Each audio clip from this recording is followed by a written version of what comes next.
Hello बच्चों, कैसे हो आप लोग। मैं हूं भूपेन कोच। तो बच्चों, लास्ट क्लास में हमने एक चैप्टर स्टार्ट किया था हमारा स्ट्रक्चरल ऑर्गेनाइजेशन इन एनिमल्स। ओके, तो ये चैप्टर मैंने कहा था बहुत ज्यादा इंपॉर्टेंट चैप्टर है, ये आपका फंडामेंटल्स को डेवलप करेगा। तो in our last class we have discussed epithelial tissue, epithelial tissue. Okay, तो लास्ट क्लास में हमने बस जो एपिथेलियल टिश्यू है उसके जनरल कैरेक्टरिस्टिक फीचर के बारे में पढ़ा था। जैसे कि आपका क्या होता है, जो एपिथेलियल टिश्यू होता है दे will be always having a basement membrane, ठीक है ना। इनके फंक्शंस के बारे में मैंने बताया था। इनका फंक्शन आपका क्या क्या हो सकता है, एब्जॉर्प्शन, सेक्रीशन, रिप्रोडक्शन में इनका फंक्शन होता है बच्चों, प्रोटेक्शन में इनका फंक्शन होता है, ठीक है ना। इनमें जो है वेस्कुलर सप्लाई या फिर ब्लड वेसल एब्सेंट होता है, लेकिन इसके अंडरलिंग टिश्यू में हमको क्या देखने को मिलता है, ब्लड वेसल। ओके, और इनमें नर्व भी एब्सेंट होता है, लेकिन इनका जो बेसल पार्ट होता है वहां पर हमको नर्व देखने को मिलता है। उसके अलावा हमने एक और बात डिस्कस की थी, यहाँ पर जो एपिथेलियल सेल्स होते हैं उनके बीच में इंटरसेलुलर जो स्पेस था हमको एब्सेंट देखने को मिल रहा था, जिसके कारण उसमें हमको क्या मिल रहा था, कुछ जंक्शंस देखने को मिल रहा था, है ना। जंक्शंस के बारे में भी हमने डिटेल में पढ़ा था, जैसे कि हमने टाइट जंक्शन, गैप जंक्शन, इंटरडिजिटेशन, है ना, हेमिडेस्मोसोम, डेस्मोसोम्स, उनके बारे में हमने पढ़ा था। तो आज का क्लास बच्चों फिर से इंपॉर्टेंट होने वाला है। आज की क्लास में हम क्या करने वाले हैं, ये जो एपिथेलियल टिश्यू है इस एपिथेलियल टिश्यू का क्लासिफिकेशन करने वाले हैं on the basis of arrangement of cell, ठीक है ना। तो अगर इस एपिथेलियल टिश्यू को हम लोग क्लासिफाई कर दे बच्चों, तो हमको यहाँ पर दो कैटेगरी मिलने वाला है। एक हमको मिलेगा सिंपल एपिथेलियम, सिंपल एपिथेलियम, और दूसरा हमको यहां पर मिलने वाला है बच्चों compound epithelium, compound epithelium. Okay, so we'll be getting how many categories? We'll be getting two categories. One will be your simple epithelium and another will be your compound epithelium. Okay, तो अब हम यहाँ पर समझने की कोशिश करते हैं कि हम सिंपल एपिथेलियम क्यों कह रहे हैं और कंपाउंड एपिथेलियम क्यों कह रहे हैं, ठीक है ना। बहुत आसान है बच्चों। सिंपल एपिथेलियम हम लोग इसीलिए कह रहे हैं, सबसे पहले हम लोग यहाँ पर बेसमेंट मेम्ब्रेन ड्रॉ कर लेते हैं। सो this is a basement membrane, ये एक नॉन लिविंग लेयर है, याद है हमने लास्ट क्लास में डिस्कस किया था, है ना। इसके दो पार्ट होते हैं, एक होता है बेसल लेमिला, एक होता है रेटिकुलर लेमिला, है ना। तो आपका जो बेसल लेमिला है उसको ऊपर जो कौन से सेल प्रेजेंट होते हैं, एपिथेलियल सेल प्रेजेंट होते हैं, वही सेक्रेट करेंगे। और रेटिकुलर लेमिला नीचे जिस भी टिश्यू के ऊपर ये ग्रो कर रहा है वो टिश्यू आपका रेटिकुलर लेमिला सेक्रेट करने वाला है, ठीक है। तो इस तरह से हम यहाँ पर एपिथेलियल सेल्स को ड्रॉ करते हैं। तो बच्चों, सबसे पहली बात आपको यहाँ पर याद रखना है, जो सिंपल एपिथेलियम होता है उसमें खाली only single layer of cell, only single layer of cell, ठीक है ना। मतलब जो बेसमेंट मेम्ब्रेन होगा उसके ऊपर खाली सिंगल लेयर ऑफ सेल आपका यहाँ पर प्रेजेंट होने वाला है, ठीक है। और अगर हम लोग यहाँ पर कंपाउंड एपिथेलियम के बारे में बात करें बच्चों, तो फिर से यहाँ पर हम लोग क्योंकि एपिथेलियल टिश्यू है तो हमको बेसमेंट मेम्ब्रेन ड्रॉ करना पड़ेगा। So let's draw the basement membrane. और कंपाउंड एपिथेलियम में बच्चों क्या होता है, यहाँ पर आपको सिंगल लेयर नहीं मिलेगा, you will be getting the multiple layer of cell. मतलब ये एक सेल का लेयर है, ठीक है ना। इसके जस्ट ऊपर, इन सेल के ऊपर आपको और भी जो है सेल देखने को मिलेगा। जरूरी नहीं है कि सारे सेल्स का जो शेप है वो सेम रहे, मल्टीपल लेयर है तो सारे सेल्स का जो शेप वो आपका एक नहीं भी हो सकता है, ठीक है ना। अब इन सेल के शेप के ऊपर बेस्ड करके हम लोग जो है इनका फर्दर क्लासिफिकेशन करने वाले हैं। तो बच्चों आप लोग देखो, ये है सिंगल लेयर और ये है मल्टीपल लेयर। ओके, सो हम यहाँ पर लिखते हैं more than one layer of cells are present, ठीक है। अब देखो यहाँ पर ये जो आपका क्या है, सिंपल एपिथेलियम है, क्योंकि यहाँ पर जो सेल का लेयर है खाली सिंगल लेयर है, तो ये कैसे जगह पर प्रेजेंट हो सकता है हमारे बॉडी में। देखो सिंगल लेयर होने के कारण आपका जो भी चीजें जो इसको क्रॉस करेंगी, ठीक है ना, इसको क्रॉस करने वाले चीज आपका क्या होगी, इजीली पास हो जाएंगे इस मेम्ब्रेन को, क्योंकि मेम्ब्रेन आपका थिन होता है, ठीक है ना। तो ज्यादातर इस तरह से आपका पास कर लेंगे या फिर इस तरह से आपका पास कर जाएंगे, ठीक है ना। ओके, अब हमने कहा था कि सेल्स के बीच में इंटरसेलुलर स्पेस एब्सेंट होता है, लेकिन ऐसा नहीं है कि जो है यहाँ पर कोई भी जो है सब्सटेंस या फिर कंपाउंड क्रॉस नहीं कर सकता है। वो आइदर यहाँ से सिंपल डिफ्यूजन कर जाएगा इस सेल के प्लाज्मा मेम्ब्रेन से, फिर सिंपली वो अंडरलाइंग टिश्यू में आपका क्या हो जाएगा, डिफ्यूज हो जाएगा, ठीक है ना। उसी तरह से यहाँ पर भी आपका क्या होगा, जैसे कोई फ्लूइड वगैरह है तो कंसंट्रेशन ग्रेडियंट के कारण यहाँ से आपका इस साइड वो एक्सचेंज हो जाएगा। तो सिंपली हम कह सकते हैं जो सिंपल एपिथेलियम है वो सिंगल लेयर ऑफ सेल से बना होता है और ऐसे जगह पर प्रेजेंट होगा जहां पर हमको किसकी जरूरत होगी, मतलब अगर फंक्शन की बात करें तो इसका फंक्शन होगा एक्सचेंज। सिंपली हम लोग यहाँ पर एक्सचेंज लिख देते हैं, ठीक है ना। तो एक्सचेंज में आपका क्या क्या हो जाएगा, एक्सचेंज में आपका सेक्रीशन भी हो सकता है, एब्जॉर्प्शन भी हो सकता है आपका, ठीक है ना। और यहाँ पर देखिए मल्टीपल लेयर ऑफ सेल, क्योंकि हमने कहा था जो एपिथेलियल टिश्यू होता है उसका एक और फंक्शन होता है, फंक्शन क्या था, प्रोटेक्शन। तो ये जो मल्टीपल लेयर ऑफ सेल्स हमारे बॉडी में ऐसी जगह पर प्रेजेंट होंगी बच्चों जहां पर हमको प्रोटेक्शन की जरूरत होगी। मतलब कि मान लो ऊपर वाले कुछ सेल जो है आपके मैकेनिकल इंजरी के कारण डैमेज भी हो जाए तो नीचे वाले सेल क्या करेंगे, जो अंडरलाइंग टिश्यू होगा उसको प्रोटेक्ट करेंगे। ओके, लेटर ऑन जो ये सेल्स है वो फिर से आपका क्या कर जाएंगे, ग्रो कर जाएंगे, मतलब डैमेज होता रहेगा और ये क्या करेंगे, ग्रो होते रहेंगे। तो यहाँ पर हमको एक और बात पता चल गया, जो एपिथेलियल सेल्स होते हैं उनमें सेल डिवीजन भी आपका बहुत ज्यादा फास्ट होता है compared to the other cells of the body. Okay, तो इनका अगर सिंपली हम लोग फंक्शन लिख दें तो सिंपली अगर हम लोग यहाँ पर फंक्शन लिख दें तो प्रोटेक्शन, ठीक है। तो मेरे ख्याल से आप लोग जो है एपिथेलियल टिश्यू उसके दो ब्रॉड कैटेगरी को समझ चुके होंगे। यहाँ पर एक है सिंपल एपिथेलियम, दूसरा है compound epithelium. Okay, simple epithelium में सिंगल लेयर ऑफ सेल होता है, कंपाउंड एपिथेलियम में मल्टीपल लेयर ऑफ सेल होता है। सिंपल एपिथेलियम मेनली उन जगह पर प्रेजेंट होता है जहां पर एक्सचेंज होना होता है, ओके, या फिर सेक्रीशन वगैरह होना होता है आपका। और कंपाउंड एपिथेलियम ऐसी जगह पर प्रेजेंट होता है जहां पर बॉडी में मैकेनिकल इंजरी होने का चांस होता है। एम आई क्लियर है? ओके, तो नेक्स्ट हम लोग यहाँ पर डिस्कस करेंगे जो सिंपल, आज के क्लास में बच्चों हम लोग सिंपल एपिथेलियम को डिटेल में पढ़ने वाले हैं, ठीक है। अगर बच्चों हम ये जो सिंपल एपिथेलियम है इसको अगर हम लोग फर्दर यहाँ पर क्लासिफाई करने जाएं तो हमको बहुत तरह के यहाँ पर फिर से सिंपल एपिथेलियम मिल जाएंगे। जैसे कि पहला वाला हमको मिलने वाला है सिंपल स्क्वैमस एपिथेलियम, ठीक है ना। दूसरा वाला हमको मिलने वाला है सिंपल क्यूबॉइडल एपिथेलियम, ओके। तीसरा वाला हमको यहां पर मिलने वाला है सिंपल कॉलुमिनल एपिथेलियम, और भी आपको बहुत सारे मिल जाएंगे, जैसे कि आपका हो गया simple brush border cuboidal epithelium, ठीक है ना। उसी तरह से टेंशन मत लीजिए, एक एक को हम लोग यहाँ पर डिटेल में डिस्कस करने वाले हैं, ठीक है। फिर आपको मिल जाएगा simple brush border cuboidal, not cuboidal, columnar epithelium, ठीक है। फिर उसके बाद आपको यहां पर मिल जाएगा जैसे कि हो गया सिंपल सीलिएटेड क्यूबॉइडल या फिर कॉलुमिनल एपिथेलियम, ओके।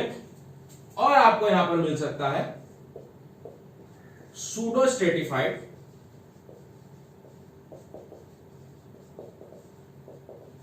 कॉलुमिनल एपिथेलियम। तो बच्चों ये हो गया सिंपल एपिथेलियम। देखो अब मैं क्या कह रहा हूं, सिंपल एपिथेलियम जो होता है उसमें सिंगल लेयर ऑफ सेल्स होते हैं, ठीक है। और these are the different types of simple epithelium. एक बात तो हम लोग समझ गए कि इन सब में आपका क्या होगा, सिंगल लेयर ऑफ सेल होने वाला है, ठीक है। और इन सब का फंक्शन क्या होगा बच्चों, आइदर एक्सचेंज होगा नहीं तो सेपरेशन होगा, ओके।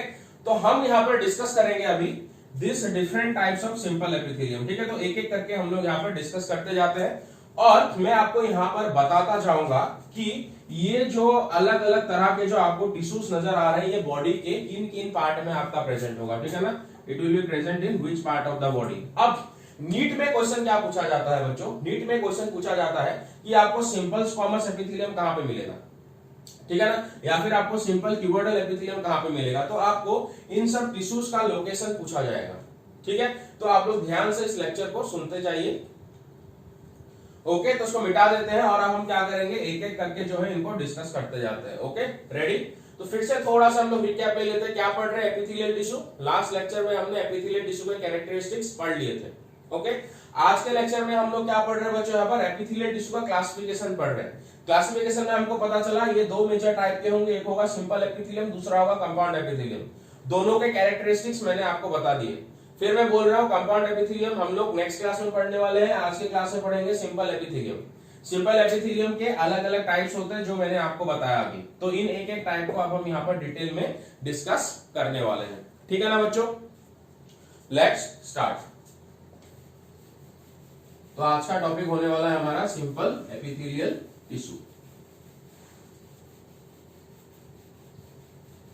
तो बच्चों सिंपल एपिथेलियल टिश्यू जो होता है वो हमारे बॉडी के अलग अलग लोकेशन में प्रेजेंट होता है और ये ऐसे लोकेशन पर प्रेजेंट होगा बच्चों, मैं दोबारा कह रहा हूं, जहां पर हमको किसकी जरूरत होगी, सेक्रीशन वगैरह की जरूरत होगी या फिर एब्जॉर्प्शन वगैरह की जरूरत होगी। ठीक है ना, तो सबसे पहले आज का टॉपिक ऊपर लिख देते हैं हम लोग, सिंपल एपिथेलियल टिश्यू। और सिंपल एपिथेलियल टिश्यू में हम जो यहाँ पर पहला वाला पढ़ने वाले हैं that is your squamous epithelium. तो first of all will be discussing about the squamous epithelium. Okay, first simple squamous epithelium. Okay, तो सिंपल स्क्वामस एपिथेलियम, सबसे पहले हम लोग यहाँ पर सेल्स के शेप के बारे में डिस्कस करने वाले हैं। ठीक है ना बच्चों, तो यहाँ पर मैं सेल का जो शेप है उसको यहाँ पर आप सबसे पहले बेसमेंट मेम्ब्रेन को यहाँ पर ड्रॉ करेंगे। ठीक है ना बच्चों, ये जो सिंपल स्क्वामस एपिथेलियम है इसको एक और नाम से जाना जाता है, it is also known as pavement epithelium. Pavement का मतलब क्या होता है बच्चों, पेवमेंट का मतलब होता है फुटपाथ। ठीक है ना, मतलब आप लोग देखो रास्ते के साइड में जो फुटपाथ होता है उसमें आप लोग ऑब्वियसली वॉक किए होंगे। तो जब आप फुटपाथ पे वॉक करते हो आप लोग देखते होंगे कि वो उसमें टाइल्स लगे होते हैं आपके, है कि नहीं। अब स्मॉल सिटीज में तो उतना डेवलपमेंट नहीं है, लेकिन आप लोग बाकी जितने भी सिटीज होते हैं आपके, वहां पर जो फुटपाथ होता है वहां पर टाइल्स लगे होते हैं आपके इस तरह से। मान लो ये पूरा का पूरा फुटपाथ है, यहाँ से आदमी जो है वॉक करके जाएगा और यहाँ पर पूरा का पूरा आपका क्या लगा होगा, इस तरह से टाइल्स लगा होगा। ठीक है ना, सो लाइक दिस, इस तरह से टाइल्स लगे होंगे आपके। तो इसीलिए ये जो सेल्स है एक्चुअली बेसमेंट मेम्ब्रेन के ऊपर इस तरह से बैठे होते हैं, जैसे कि किसी फुटपाथ में हमने टाइल्स को लगाया, या फिर फुटपाथ छोड़ो कोई रूम है जिसमें हमने टाइल्स को लगा के रखा हुआ है। ठीक है ना, तो इस तरह से जो है आपके ये सेल्स अपीयर होते हैं किसके ऊपर, बेसमेंट मेम्ब्रेन के ऊपर। मान लो ये बेसमेंट मेम्ब्रेन है, इसके नीचे अंडरलाइंग टिश्यू है, तो यहाँ पर सेल्स जो है इस तरह से टाइल्स की तरह फिटेड होंगे। तो इसीलिए हम इसको क्या कहते हैं बच्चों, पेवमेंट एपिथेलियम भी कहते हैं। ठीक है ना, तो ये साइड वाला व्यू होगा जो हम लोग ड्रॉ कर रहे हैं। तो यहाँ पर आपका क्या है, this is the basement membrane, और बेसमेंट मेम्ब्रेन के ऊपर आपको जो सेल्स देखने को मिल जाएंगे कुछ इस तरह के। ठीक है ना, तो ये टाइल्स की तरह आपके क्या होंगे, फिटेड होंगे। और इन सेल्स का जो हाइट होता है वो ज्यादा नहीं होता, एकदम टाइल्स की तरह ही आपके क्या होते हैं, चपटे चपटे सेल होते हैं, लाइक दिस। ओके, तो कुछ कुछ किताब में इसीलिए आपको ये क्या मिल जाएंगे, डिस्क शेप भी मिल जाएंगे। ओके, तो सबसे पहले तो आप लोग देख रहे हो इनका जो न्यूक्लियस होता है वो क्या होता है, सेंट्रल होता है। ठीक है, न्यूक्लियस इज सेंट्रल। तो मेरे ख्याल से पेवमेंट एपिथेलियम क्यों कह रहे हैं, एटलीस्ट आप लोग इसको समझ चुके होंगे। ठीक है ना, तो पहला तो हम इसको क्या कह रहे हैं, पेवमेंट एपिथेलियम कह रहे हैं। Second is your nucleus central. Nucleus central हम क्यों कह रहे हैं, क्योंकि सेल के ठीक बीचों बीच आपका क्या प्रेजेंट होगा, यहाँ पर न्यूक्लियस प्रेजेंट होगा। ठीक है ना, ओके। और सेल का अगर हम लोग शेप कहें तो सेल का शेप कैसा होगा, डिश शेप। और कभी कभी ये आपके इरेगुलर भी होते हैं। ओके, अब बच्चों देखो, हम रूम में टाइल्स क्यों लगाते हैं या फिर जो फुटपाथ होता है उस पे हम लोग टाइल्स क्यों लगाते हैं? इसलिए लगाते हैं ताकि जो सरफेस है वो क्या हो जाए, स्मूथ हो जाए, है कि नहीं? तो इसीलिए ये जो स्क्वामस एपिथेलियम है बच्चों, ये जिस भी टिश्यू के सरफेस पे आपका ग्रो करने वाला है उसके सरफेस को आपका क्या बना देगा, ये स्मूथ बना देगा। अब सोचिए हमारे बॉडी में कौन कौन से जगह होंगे जहां पर आपको स्मूथ सरफेस की रिक्वायरमेंट है। ऑब्वियसली जहां पर कोई चीज आपका फ्लो कर रहा हो, है कि नहीं? अगर सरफेस नीचे का स्मूथ है तो वो अच्छे से फ्लो करेगा। कहां कहां हो सकता है, मतलब जो ब्लड वेसल है, ब्लड वेसल के अंदर क्या हो रहा है, ब्लड फ्लो हो रहा है, तो ब्लड वेसल के इनर लाइनिंग में आपको क्या देखने को मिल जाएगा, सिंपल स्क्वामस एपिथेलियम, है कि नहीं बच्चों? या फिर हमारा जो हार्ट है, हार्ट के अंदर क्या है, ब्लड पंप कर रहा है कंटिन्यूअसली, वहां से ब्लड को अच्छे से बाहर की तरफ फ्लो भी करना है, तो हार्ट के इनर लाइनिंग में आपको मिल जाएगा सिंपल स्क्वामस एपिथेलियम। या फिर आगे आगे बात करेंगे हम लोग, जैसे कि नेफ्रॉन, नेफ्रॉन के अंदर से भी फ्लूइड पास होता है कि नहीं? तो नेफ्रॉन के अंदर भी हमको स्मूथ सरफेस चाहिए होगा, तो वहां पर भी आपको क्या मिल जाएगा, सिंपल स्क्वामस एपिथेलियम मिल जाएगा बच्चों। ओके, तो मैं ऐसे आपको बहुत सारे एग्जांपल देते रहूंगा, आप लेक्चर को आराम से बैठ के देखते रहिए। ओके ओके, नेक्स्ट तो हम लोग लिख देते हैं, it forms the smooth surfaces, form smooth surfaces above the underlying tissue,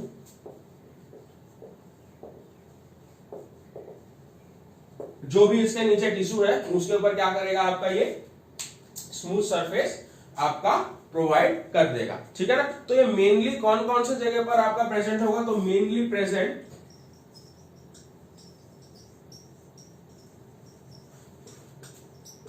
in the areas where frictionless flow is required, frictionless flow of fluid is required,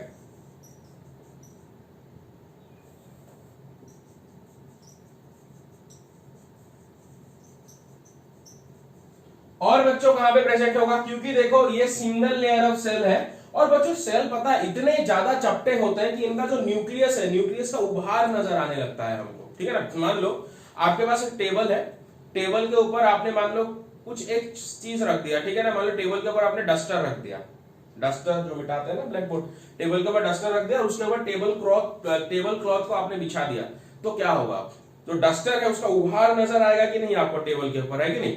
तो ये जो सेल्स इतने ज्यादा आपके पतले होते हैं कि आपको एक्चुअली क्या होगा, जहां पर न्यूक्लियस प्रेजेंट होता है उस एरिया में थोड़ा बहुत उभार भी नजर आएगा, it will B bulging out, इतने ज्यादा थिन होते हैं। तो इतने ज्यादा थिन होने का फायदा क्या है, यहां से इजीली सब्सटेंसेस का आपका क्या हो जाएगा, ट्रांसपोर्टेशन हो जाएगा आपका, या फिर वो डिफ्यूज कर जाएगा। तो दूसरा एरिया कहां पर प्रेजेंट हो सकता है, दूसरा एरिया प्रेजेंट होगा वेयर एक्सचेंज इज रिक्वायर्ड, या फिर वेयर एक्सचेंज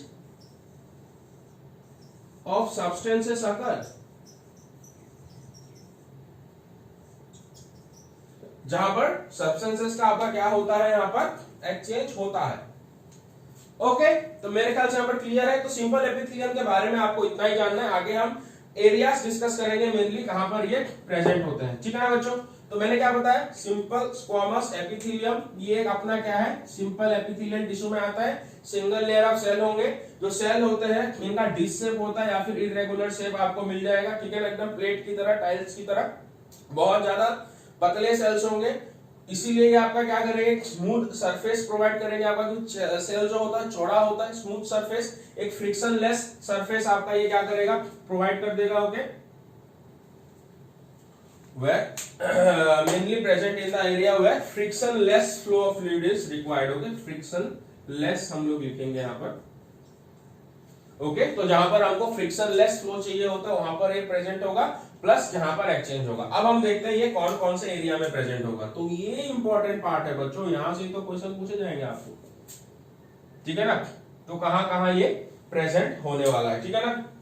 तो सबसे पहले it will be present in the inner lining, not inner lining, outer lining, outer lining of Bowman's capsule, and loop of Henley. अब ये क्या होता है बच्चों, नेफ्रॉन का स्ट्रक्चर पढ़े हो आप लोग, क्लास 9 10 में आप लोग पढ़ के आए हो नेफ्रॉन का स्ट्रक्चर। इस तरह से नेफ्रॉन का स्ट्रक्चर होता है आपका, है ना। यहां से लूप ऑफ हेनरी स्टार्ट होगा, ये हो गया आपका क्या, डिसेंडिंग लूप, और यहाँ आ गए हम लोग एसेंडिंग लूप में, ठीक है ना। इस तरह से आपको फिर यहाँ पर डीसीटी वगैरह मिल जाएगा। तो बच्चा ये तो होता है इनर लाइनिंग। इनर लाइनिंग में भी हमको एपिथेलियल सेल्स ही देखने को मिलते हैं, लेकिन ये लोग यहाँ पर आपका क्या शो करके बैठे होते हैं, दे शो मॉडिफिकेशन। और ये किस तरह का मॉडिफिकेशन शो करेंगे बच्चों, दे will be modified into podocytes. अब इन पोडोसाइट्स का फंक्शन मैं आपको यहाँ पर डिस्कस नहीं करूंगा, अपना एक चैप्टर है एक्सक्रीटरी प्रोडक्ट्स एंड जो भी है एक्सक्रीटरी प्रोडक्ट्स, ओके। तो वहां पर हम लोग क्या करेंगे, इसको यहाँ पर डिस्कस करेंगे, पोडोसाइट जो क्या होता है आपका, ठीक है ना। Excretory products and there elimination chapter का नाम है, पोडोसाइट का फंक्शन वहीं पे डिस्कस करेंगे। ये जो होता है बच्चों आउटर लाइनिंग, यहां पर जो सेल्स प्रेजेंट होते हैं बच्चों, this cells are your squamous epithelium, ठीक है ना। आउटर लाइनिंग में आपको देखने को मिल जाएगा। और ये जो लूप ऑफ हेनली होता है बच्चों, लूप ऑफ हेनली में भी आपको क्या देखने को मिलेगा, you will be able to see the this simple squamous epithelium. क्योंकि बच्चों ये जो लूप ऑफ हेनली है, लेटर ऑन फंक्शन पढ़ेंगे, यहां से आपका क्या बाहर आता है, वाटर बाहर आता है, ठीक है ना। अब वाटर को बाहर आने के लिए आपको क्या चाहिए होगा, यहाँ पर अगर मान लो मल्टीपल लेयर ऑफ सेल है तो वाटर क्या बाहर की तरफ पास आउट होकर आ पाएगा, नहीं। तो इसीलिए आपको लूप ऑफ हेनली में भी क्या देखने को मिलेगा, you will be able to see the simple squamous epithelium, ठीक है ना। फंक्शन जान लो, इसका फंक्शन क्या है, कहां प्रेजेंट होगा, उस हिसाब से आपका आंसर यहाँ पर मिल जाएगा आपको, ठीक है। नेक्स्ट हमको ये कहां पर मिलने वाला है, smooth surface for the flow, मतलब ब्लड वेसल की इनर लाइनिंग में आपको देखने को मिल जाएगा, ठीक है ना। Second, inner lining of blood vessel, और कहां पर फ्लूइड फ्लो होता है, lymph vessel and heart, okay. तो बच्चों ये आपको कहां पे मिल जाएगा, inner lining of blood vessel, lymph vessel and heart, क्योंकि इनके अंदर आपका क्या होता है, ब्लड फ्लो होता है। अब ये जो ब्लड वेसल का जो इनर लाइनिंग होता है बच्चों, जहां पर एपिथेलियल टिश्यू प्रेजेंट होता है, से this is the blood vessel, ये अपना ब्लड वेसल है, और अंदर की तरफ किसने आपका कवर्ड अप करके रखा हुआ है, एपिथेलियल, जो भी अपना स्क्वामस एपिथेलियम है उसने कवर्ड अप करके रखा है, ताकि ये आपका क्या करे, स्मूथ सरफेस प्रोवाइड करे और ब्लड फ्लो हो पाए, ठीक है ना। तो ब्लड वेसल में जो आपका एपिथेलियल टिश्यू होता है, या फिर जो सिंपल स्क्वामस एपिथेलियम लाइनिंग करके रखता है, उसको हम लोग कहते हैं एंडोथेलियम।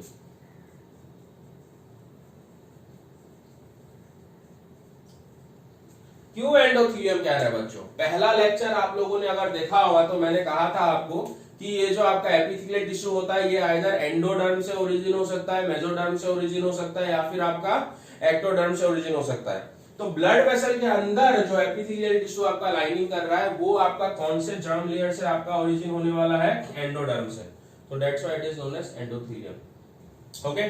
और बच्चों ये जो इनर लाइनिंग में आपको जो देखने को मिल रहा है, दिस स्क्वामस एपिथेलियम, जो लाइनिंग देखने को मिल रहा है वो आपका वेवी होगा, इट विल बी वेवी, ठीक है ना। इस तरह से, मतलब कि यहाँ पर अगर हम लोग बेसमेंट मेम्ब्रेन ऐसे ड्रॉ कर दें, तो सेल्स जो होगा थोड़ा बहुत वेवी नेचर के होंगे आपके, लाइक दिस, एक वेवी सरफेस को आपका प्रोवाइड करेंगे, ठीक है ना। तो इसीलिए हम लोग यहाँ पर एक टर्म यूज करते हैं, the term is known as tessellated epithelium, okay. ये टर्म है आपका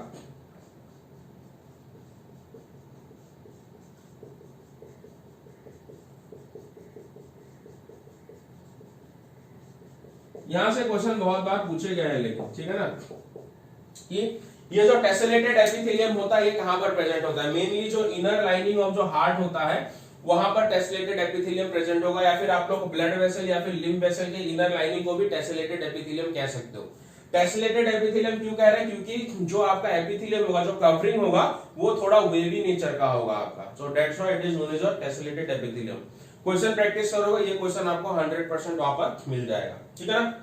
तो दो एरिया हमने यहाँ पर डिस्कस किए कि कहां पर अपना क्या मिलने वाला है, एपिथेलियल टिश्यू मिलने वाला है। और कहां पर मिलेगा बच्चों, एल्वियोलाई में आपको मिलने वाला है, जहां पर क्या होता है, गैसेस का एक्सचेंज होता है, ठीक है ना, उसको हम लोग यहाँ पर मेंशन करेंगे।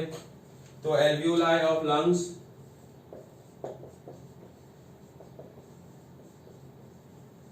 And bronchioles.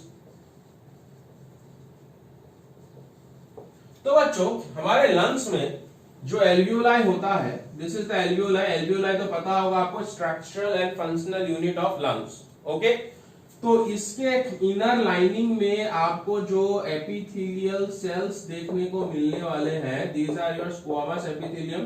तो ऑब्वियसली यहां से जो भी गैसेस आएंगे वो इजीली आपका कहां पे पास हो जाएगा, अपने बॉडी में पास हो जाएगा और ब्लड में जाके हीमोग्लोबिन के साथ वो मिक्स हो जाएगा आपका। और जो भी कार्बन डाइऑक्साइड है वो इजीली अपना कहां पे चला जाएगा, एल्वियोलाई में चला जाएगा और वो आपका कहां पास हो जाएगा, हम जो एक्सहेल करेंगे बॉडी के बाहर वो पास हो जाएगा आपका। ठीक है, तो यहाँ पर बच्चों ये डिफ्यूजन क्यों हो रहा है, ऑब्वियसली यहाँ पर जो है ऑक्सीजन का पार्शियल प्रेशर ज्यादा होगा तब वो डिफ्यूज होगा, बॉडी में कार्बन डाइऑक्साइड का पार्शियल प्रेशर ज्यादा होगा तब वो डिफ्यूज होगा आपका। तो ये मैकेनिज्म फिर हम लोग जो है एक चैप्टर है अपना breathing and exchange of gases, वहां पे पढ़ेंगे। मैं जस्ट आपको अभी बता रहा हूं कि ये जो स्क्वामस एपिथेलियम है एल्वियोलाई के इनर लाइनिंग में मिल जाएगा।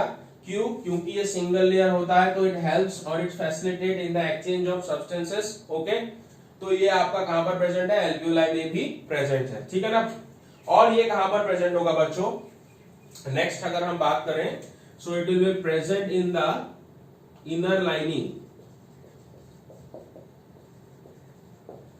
Inner lining of body cavity. ठीक है ना, तो ये बॉडी कैविटी के इनर लाइनिंग में भी प्रेजेंट होगा। देखिए जैसे कि ये मैं बॉडी का एक ट्रंक ड्रॉ कर रहा हूं, this is a trunk of the body,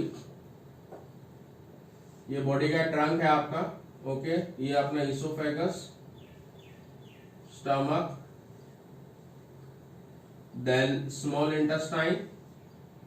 बहुत ज्यादा इंटरेस्टिंग टॉपिक है बच्चों, मजा आएगा। ठीक है ना, ये ट्रंक है। तो बच्चों इनर लाइनिंग मतलब कि यहां पर जो बॉडी वॉल के इनर साइड में जो लाइनिंग कर रहा है, यहां पर भी आपको क्या मिलने वाला है, सिंपल स्क्वामस एपिथेलियम मिलने वाला है।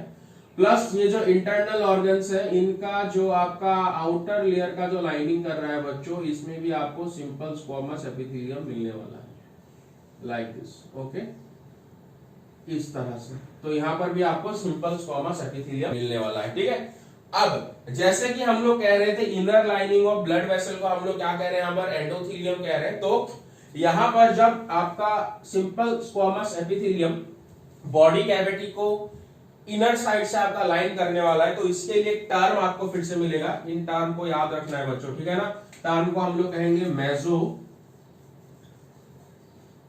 Mesothelium. Okay, we will be calling it as mesothelium. Mesothelium क्यों कह रहे हैं बच्चों, फिर से किस जर्म लेयर से ओरिजिनेट हो रहा है, ठीक है ना, किस जर्म लेयर से ओरिजिनेट होगा, मेसो बोल दिया तो मेसोडर्म। ठीक है ना, तो यहाँ पर जो आपका एपिथेलियल टिश्यू है, मतलब अपना सिंपल स्क्वामस एपिथेलियम है, मेसोडर्म से डिराइव हो रहा है, that's why we calling it as mesothelium. तो यहां से ही सिंपल स्क्वामस एपिथेलियम के ऊपर यहीं से ही नीट में क्वेश्चन पूछे जाएंगे। इस कॉन्सेप्ट को क्लियर रखिए, आपका नीट में यहां से कोई क्वेश्चन आता है तो you will able to do it. ठीक है, तो सिंपल स्क्वामस एपिथेलियम खत्म। नेक्स्ट हम लोग क्या डिस्कस करेंगे यहां पर, आप सिंपल क्यूबॉइडल एपिथेलियम। स्टार्ट करें, इसको मिटाया जाए। ठीक है,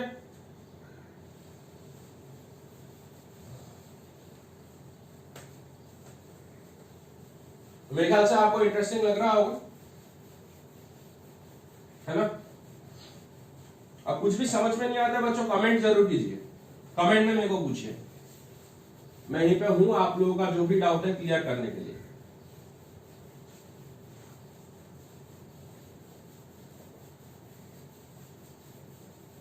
next we will be discussing about simple cuboidal epithelium, जो हमारे दूसरे तरह का सिंपल एपिथेलियल टिश्यू है, सिंपल क्यूबॉइडल एपिथेलियम। ओके,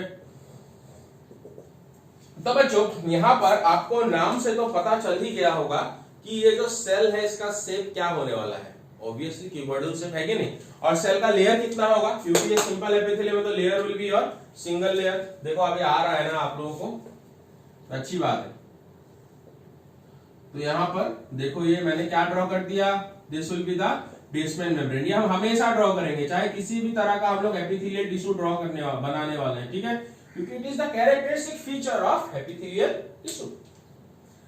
अब इसके ऊपर हम अपने सेल्स को ड्रॉ करते हैं। तो क्यूबॉइडल सेल में क्या होगा बच्चों, जो सेल का हाइट होगा और सेल का जो विड्थ होगा वो सेम होने वाला है आपका, इस तरह से।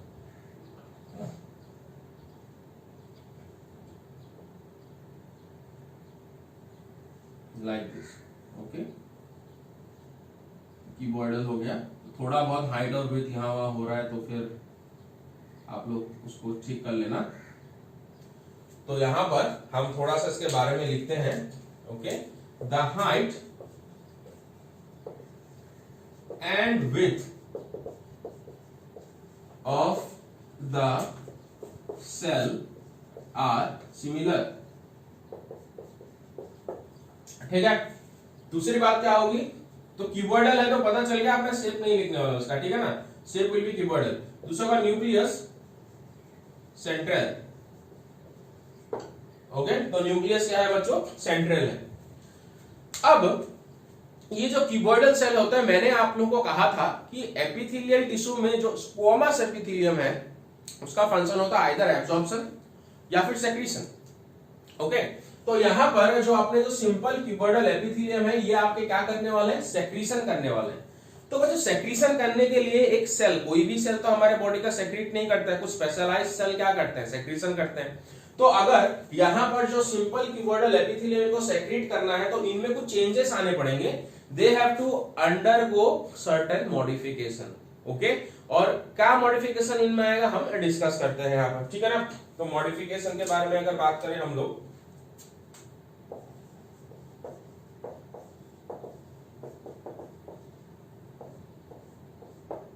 किस तरह का इनमें मॉडिफिकेशन आएगा, मॉडिफिकेशन या फिर आप लोग कह सकते हो स्पेशलाइजेशन, किस तरह का इनमें स्पेशलाइजेशन आपका आने वाला है, ठीक है। तो सबसे पहला जो बच्चों यहाँ पर मॉडिफिकेशन आने वाला है यहाँ पर, तो पहले तरह का ये जो मॉडिफिकेशन बन के ये लोग बन जाएंगे आपका गॉबलेट सेल, ओके। और गॉबलेट सेल क्या सेक्रेट करता है, the goblet cell is secretes mucus, और ये कहां पर प्रेजेंट होगा, this goblet cell it is present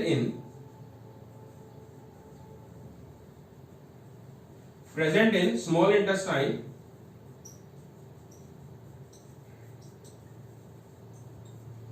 and in several regions of mucosa। अब ध्यान से सुनिए, यहां पे कुछ भी कंफ्यूजन नहीं है। देखो गॉबलेट सेल क्या है, एक प्रकार का आपका जो है सिंपल क्यूबॉइडल एपिथेलियल सेल ही है, ठीक है ना। इस तरह से मान लो कि ये मैं फिर से इसको यहां पे ड्रॉ कर रहा हूं लाइक दिस, ओके। तो यहां पर जो आपका क्या है, ये गॉबलेट सेल है, ये सारे के सारे आपके क्या है, these are the goblet cell, okay. तो इसमें से कुछ गॉबलेट सेल में आपका क्या आ जाएगा, मॉडिफिकेशन आ जाएगा। मान लो इस गॉबलेट सेल में आपका मॉडिफिकेशन आ गया इस तरह से, और इसमें मॉडिफिकेशन आने के बाद ये क्या रिलीज करना स्टार्ट कर देगा, it will be releasing the mucus, और इसी सेल को हम लोग क्या कहने लेंगे, गॉबलेट सेल, ठीक है ना। और ये म्यूकस का क्या फंक्शन होता है बच्चों, एक्चुअली ये क्या करता है, आपका एक ब्लैंकेट सा बना देता है। ये म्यूकस जो है, इस म्यूकस का एक ब्लैंकेट सा बन जाता है इन सेल के ऊपर लाइक दिस, ओके। और ये म्यूकस क्या करने वाला है बच्चों, फिर जो भी आपकी चीजें होती हैं, ये एक्चुअली अंडरलाइंग सेल्स को थोड़ा बहुत प्रोटेक्ट करता है आपका, ठीक है ना। तो इस तरह से इन सेल्स को प्रोटेक्ट करेगा कि जो भी चीज आएगा वो म्यूकस को पार नहीं कर पाएगा, ठीक है ना। या फिर ये जो म्यूकस सेल है हमारे जो रेस्पिरेटरी ट्रैक है, रेस्पिरेटरी ट्रैक के म्यूकोसा में आपको मिलने वाला है, वहां पर म्यूकस रिलीज करेगा। तो कोई भी डस्ट पार्टिकल वगैरह अगर वहां पे आ रहा है तो ये म्यूकस थोड़ा चिपचिपा होता है, तो उसके साथ ही क्या हो जाएगा, चिपक जाएगा आपका, ठीक है ना। तो इन सब के बारे में और ज्यादा आपको डिटेल में बताने वाला हूं। तो पहला मॉडिफिकेशन हमने डिस्कस किया यहाँ पर, that is the goblet cell. मैं इन मॉडिफिकेशन के बारे में थोड़ी देर बाद आपको और भी ज्यादा डिटेल में यहाँ पर डिस्कस करने वाला हूं, ठीक है ना। अब देखते हैं, याद करो थोड़ी देर पहले मैंने बताया था एक और तरह का आपका क्यूबॉइडल सेल होता है, that is the simple ciliated cuboidal epithelium and brush bordered cuboidal epithelium. तो नेक्स्ट हम लोग यहाँ पर देखने की कोशिश करते हैं, जो ब्रश बॉर्डर्ड क्यूबॉइडल एपिथेलियम है ये क्या होता है आपका, ठीक है ना।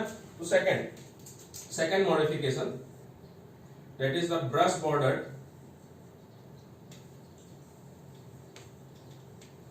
Cuboidal epithelium. ओके, तो ब्रश बॉर्डर क्यूबॉइडल एपिथेलियम बच्चों हम लोग क्यों कह रहे हैं? ठीक है, देखो यहां पर मैं बेसमेंट मेम्ब्रेन को ड्रॉ करता हूं। Let's draw the basement membrane. Okay, अब उसके ऊपर मैं क्यूबॉइडल सेल्स को ड्रॉ करता हूं। ध्यान दीजिए बच्चों, ध्यान दीजिए। Okay, it is important. ये क्यूबॉइडल सेल को हम लोग यहां पे ड्रॉ करते हैं। एक और ड्रॉ करते हैं क्या? एक और ड्रॉ करते हैं, चलो एक और ड्रॉ कर देते हैं हम लोग यहाँ पर। ओके, न्यूक्लियस सेंट्रल है, न्यूक्लियस को सेंट्रली रहने देते हैं हम लोग यहाँ पर, लाइक दिस। ओके,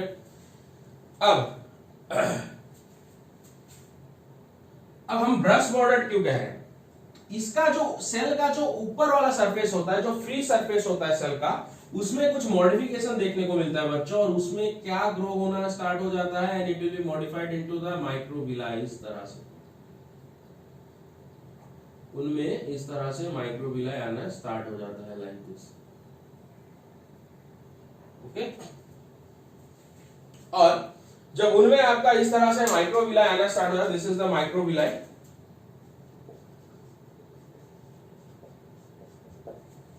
ओके, तो उनमें जब माइक्रोविलाई आना स्टार्ट हो जाता है तो इसका जो बॉर्डर है बच्चों वो किस तरह का नजर आने लगा आपको? It is like a brush border, है ना। एक ब्रश का जो बॉर्डर होता है उस तरह का आपका ये आने लगा। अब ये जो माइक्रोविलाई है, आपको पता होगा इनका फंक्शन क्या होता है? एब्जॉर्प्शन। ये सरफेस एरिया को क्या करते हैं, जो सेल है उसके सरफेस एरिया को आपका क्या करेंगे यहाँ पर? इंक्रीज कर देंगे। ओके, और सरफेस एरिया को इंक्रीज करने से क्या फायदा हो रहा है? एब्जॉर्बेटिव सरफेस एरिया भी आपका बढ़ रहा है, which is one of the function of simple epithelial tissue. Okay, let's discuss now. तो अब हम देखते हैं यहाँ पर कि ये कहां कहां प्रेजेंट होने वाला है, ठीक है ना। तो it will be present in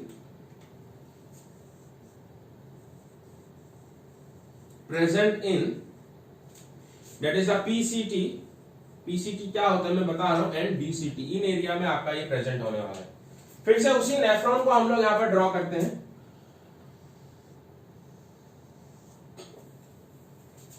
ये है अपना नेफ्रॉन। मैं बोमेन्स कैप्सूल को ड्रॉ करता हूं, like this. Bowman's capsule nephron का जो डायग्राम है ये आप लोग ऑलरेडी पढ़े हो क्लास 9-10 में, ठीक है ना। Loop of Henley. Loop of Henley में कौन सा था एपिथेलियम? बताओ थोड़ा। स्क्वामस एपिथेलियम, है ना।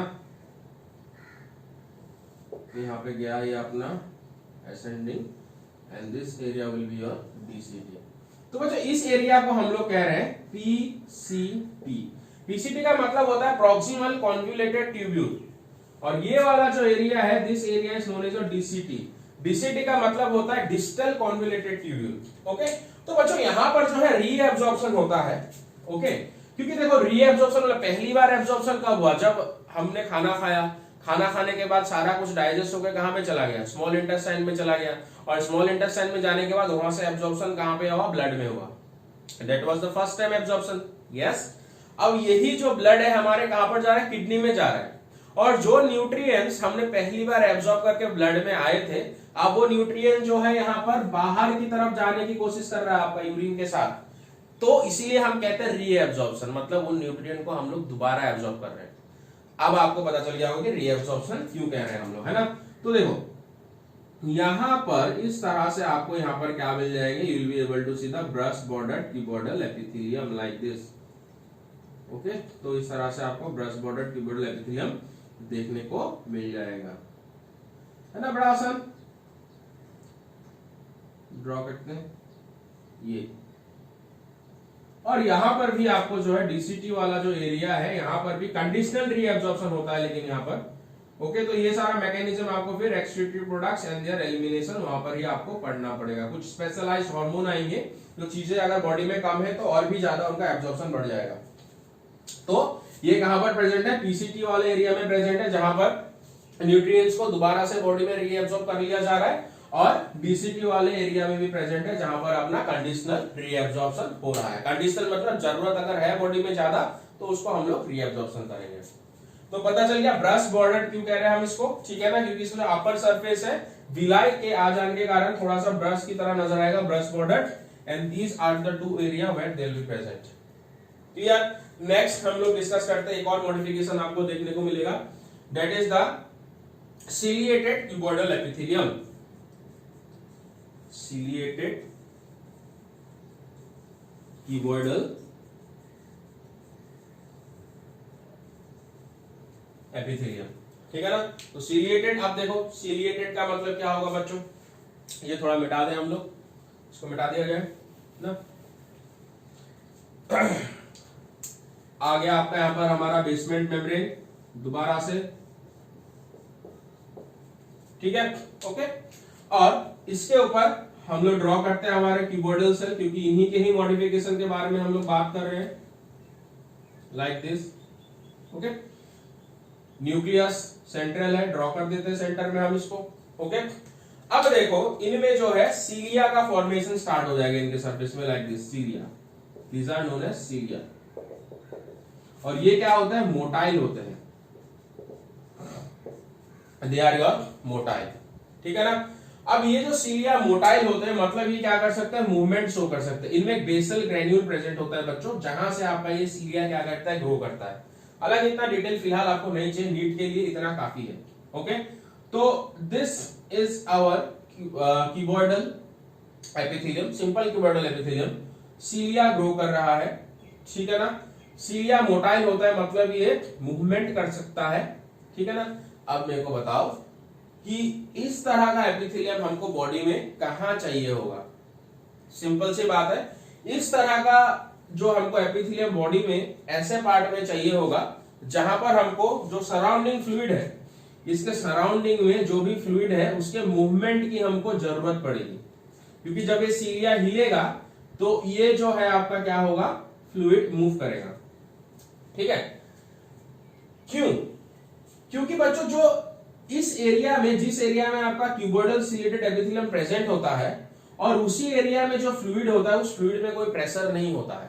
जैसे ब्लड वेसल देख लो, ब्लड वेसल में क्या होता है बच्चों, प्रेशर होता है, हार्ट पंप करता है तो फ्लो करता है। लेकिन हमारे बॉडी में कुछ ऐसे एरिया है जहां पर फ्लूइड है लेकिन वहां पर प्रेशर नहीं है, तो उसको मूव कराने के लिए कौन हेल्प करेगा, क्यूबॉइडल सीलिएटेड एपिथेलियम हेल्प कराएगा बच्चों, है ना। देखो कितना इंटरेस्टिंग है हमारे बॉडी का जो भी फिजियोलॉजी है ना। तो ये फिर से आपका कहां पर प्रेजेंट होगा, ये आपका जो है बोमेन्स कैप्सूल के एरिया में ही प्रेजेंट होगा। ये जंक्शन किसको कहते हैं, बोमेन्स कैप्सूल और पीसीटी, इस जंक्शन में आपका प्रेजेंट होगा, ठीक है ना। यहां पर लाइक दिस, ये क्यूबॉइडल सेल्स आ गए आपके,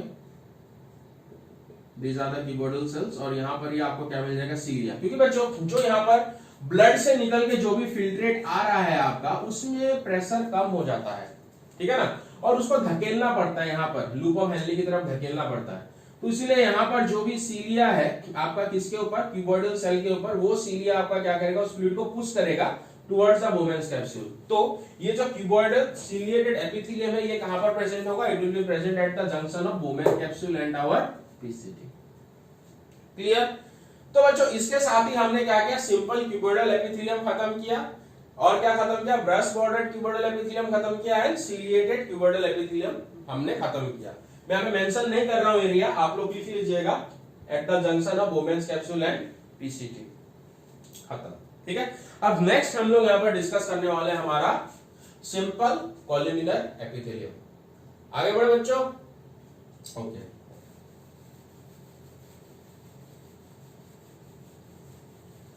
तो सिंपल कॉलुमिनर एपिथेलियम देखते हैं कहां पर प्रेजेंट होने वाला है, ये आपका हमको किस तरह से हेल्प करने वाला है। ये बहुत इजी टॉपिक है बच्चों, और ये लोग अगर टॉपिक आपके अच्छे से क्लियर हो गए तो आप लोग जो है अच्छे नंबर भी स्कोर कर लोगे। लेट्स सी, तो ये कौन सा वाला, तीसरे तरह का होगा, है ना। पहला वाला कौन सा था, सिंपल स्क्वेमस एपिथेलियम, दूसरा कौन सा था, सिंपल क्यूबॉइडल एपिथेलियम, और तीसरा क्या था अपना यहाँ पर, सिंपल कॉलुमिनर एपिथेलियम।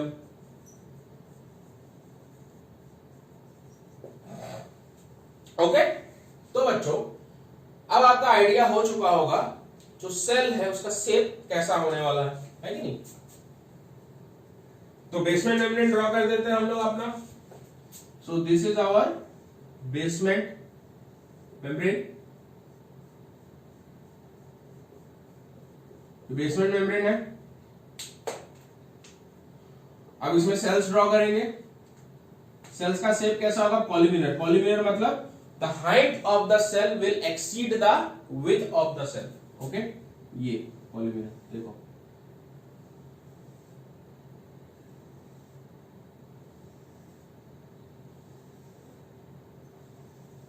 बच्चों हमेशा जो है कॉन्सेप्ट बिल्डिंग में फोकस किया कीजिए, ठीक है ना, तभी आप अच्छा स्कोर कर पाओगे। तो द हाइट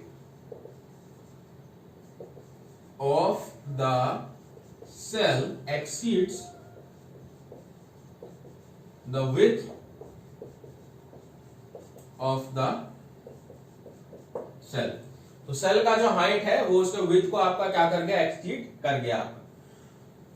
यहां पर बच्चों जो न्यूक्लियस होता है वो सेंट्रल नहीं होता है। न्यूक्लियस आपको कहां पर मिलेगा? बेसल रीजन में देखने को मिलेगा और एट द पेरिफेरल रीजन, मतलब कि पेरिफेरल मतलब आउटर, थोड़ा बहुत मतलब कि जो प्लाज्मा मेम्ब्रेन है उसके साइड में देखने को मिलेगा। तो basal nucleus.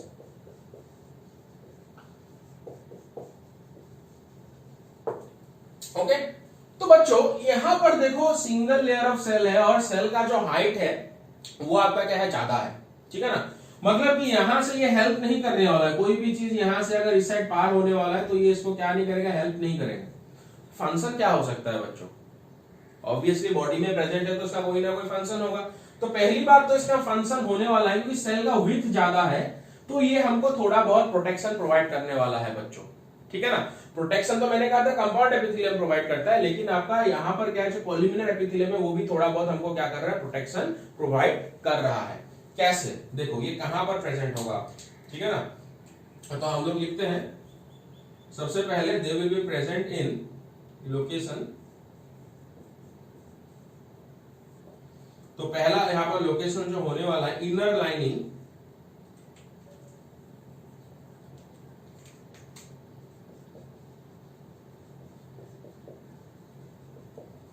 Inner lining of stomach. Stomach के इनर लाइनिंग में क्या कर रहा है? क्या फंक्शन है? देखो स्टमक ड्रॉ कर दे। जे शेप्ड ऑर्गन होता है।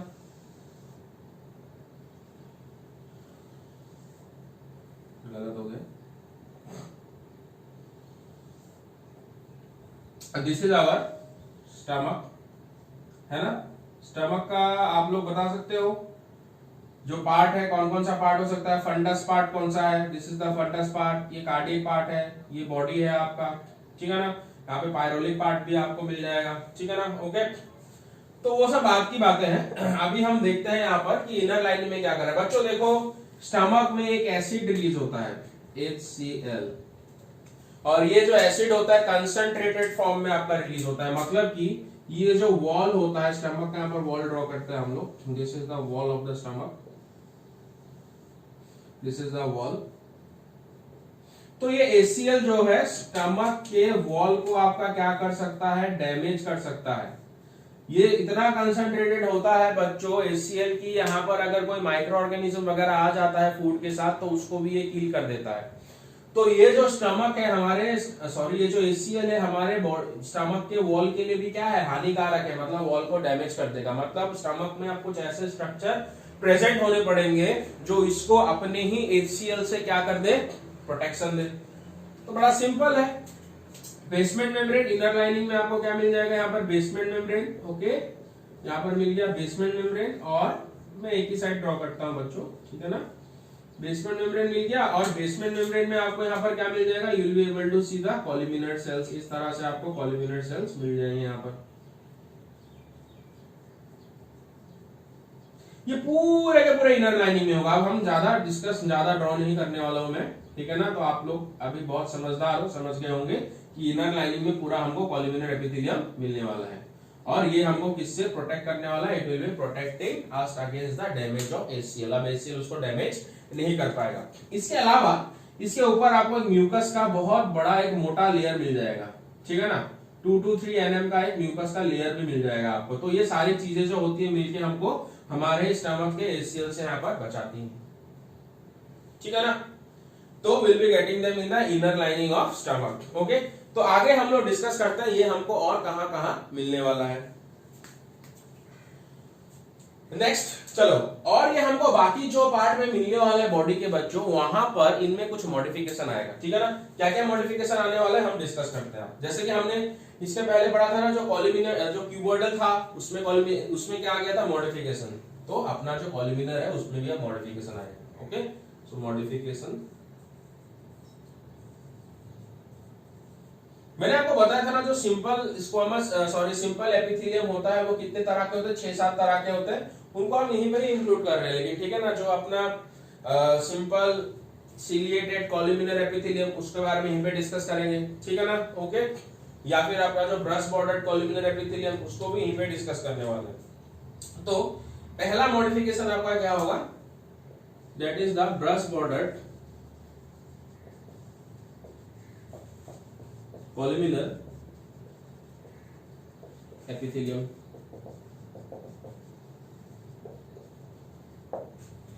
तो ब्रश बॉर्डर जो कॉलिमिनर एपिथेलियम होता है बच्चों, कैसे होगा, तो सेम है बच्चों, ये जो अपने जो एपिथेलियल सेल्स हैं, कॉलिमिनर एपिथेलियल सेल्स हैं, इनके सरफेस में क्या ग्रो होना स्टार्ट हो जाएगा, माइक्रोविला, इस तरह से।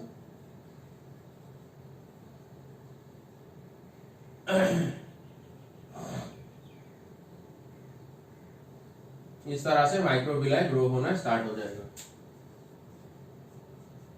इसीलिए हम इनको क्या कह रहे हैं, ब्रश बॉर्डर्ड कॉलिमिनर एपिथेलियम कह रहे हैं, ठीक है। और ये कहां पर प्रेजेंट होंगे बच्चों, दे will B mainly present in the small intestine.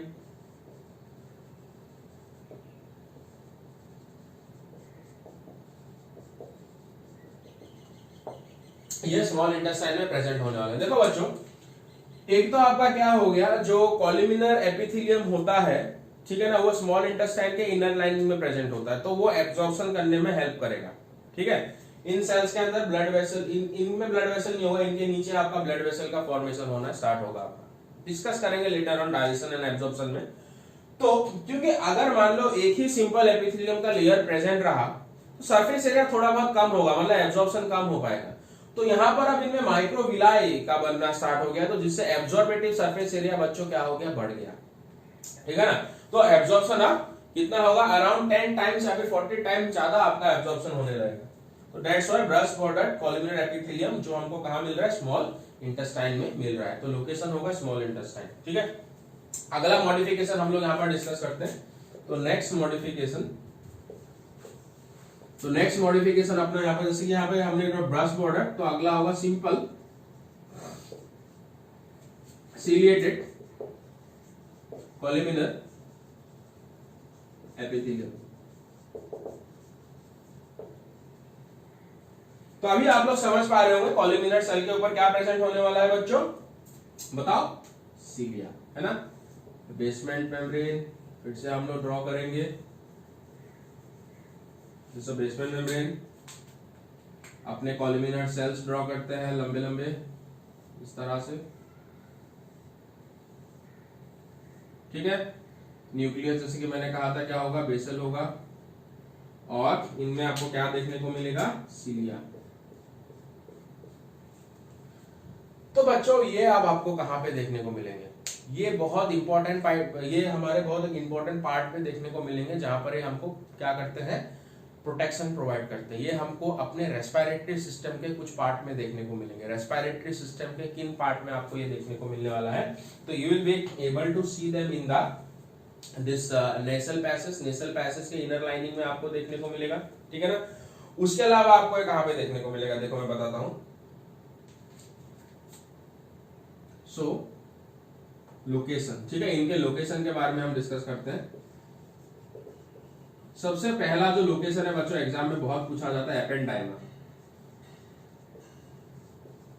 एपेंडाइमा क्या है, एकदम कंफ्यूज मत होइए, मैं बताऊंगा, ठीक है ना। रेस्पिरेटरी सिस्टम में कहां प्रेजेंट होगा मैं बताने वाला हूं आपको। Ependyma are the cavities of brain and spinal cord, ठीक है। मैंने कहा था सीलिएटेड एपिथेलियम क्या करता है, सीलिया बीट कर सकता है, वो हिलता है, तो इसके आसपास का जो फ्लूइड होगा वो फ्लूइड को ये मूव करने में हेल्प करेगा। और ये ऐसा फ्लूइड होगा जिसमें खुद का प्रेशर नहीं होगा, तो इसको क्या करना पड़ रहा है, मूव कराना पड़ रहा है। देखो बच्चों, स्टमक को यहाँ पर मैं क्या करता हूँ, थोड़ा मिटा देता हूँ आप लोग को समझाने के लिए।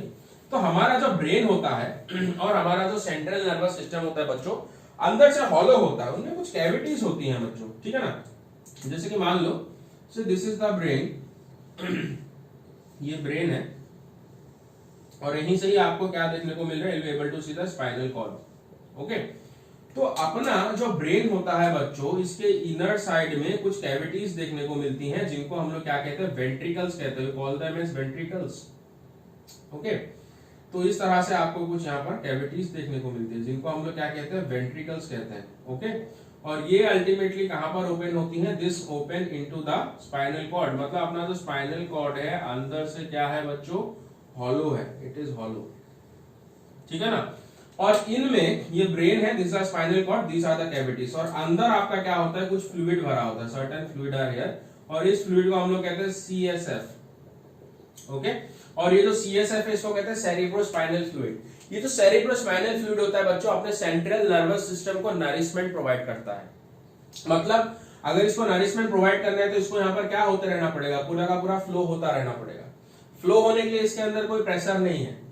कौन हेल्प कर रहा है बच्चों, सिंपल सिलिएटेड कॉलम्युलर एपिथेलियम। और इन्हीं कैविटीज को, ये जो कैविटी है, इस कैविटी को हम लोग क्या कह रहे हैं, एपेंडाइमा कह रहे हैं। अगर आप लोग इस पार्ट में क्रॉस सेक्शन लगा के देखोगे तो आपको कैसा नजर आने वाला है, ये हो गया सेंटर, ये हो गया आपका स्पाइनल कॉर्ड, ये हो गया अंदर इनर लाइनिंग, ठीक है ना, अंदर का कैविटी, और यहाँ पर आपको कुछ कॉलम्युलर एपिथेलियल सेल्स देखने को मिल जाएंगे, जिनमें आपका क्या प्रेजेंट होगा, सीलिया प्रेजेंट होगा, ठीक है ना, लाइक दिस।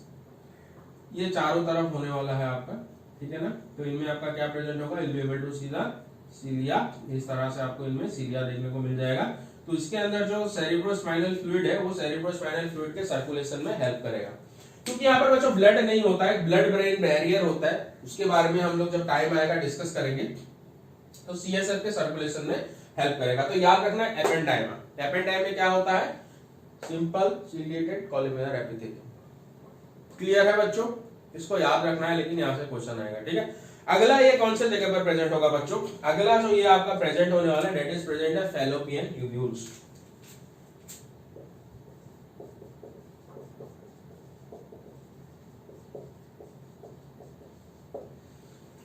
फैलोपियन ट्यूब्यूल बच्चों फीमेल रिप्रोडक्टिव जो सिस्टम होता है उसका एक इंपॉर्टेंट पार्ट होता है।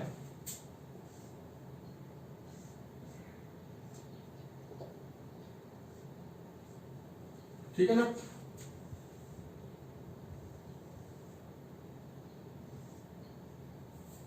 रफली मैं ड्रॉ कर रहा हूं, तो ये आपका मान लो से this is the fallopian tubule,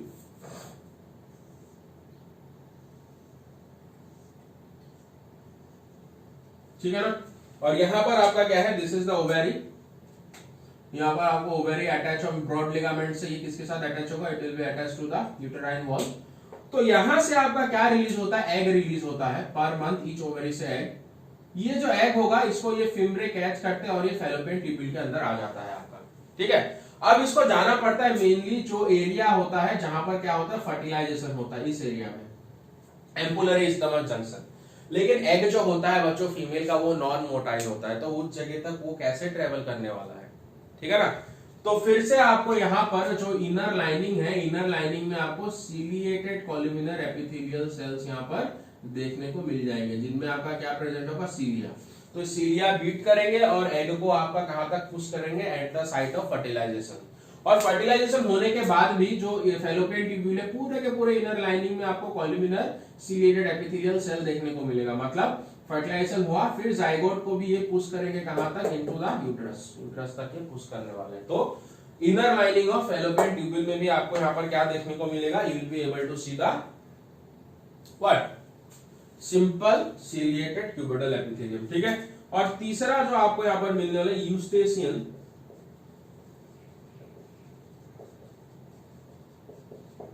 Eustachian tubule, ठीक है ना। तो यूस्टेशियन ट्यूब्यूल में आपको क्या मिलने वाला है, यहाँ पर यूस्टेशियन ट्यूब्यूल में भी आपको कॉलम्युलर सिलिएटेड एपिथेलियम देखने को मिलेगा।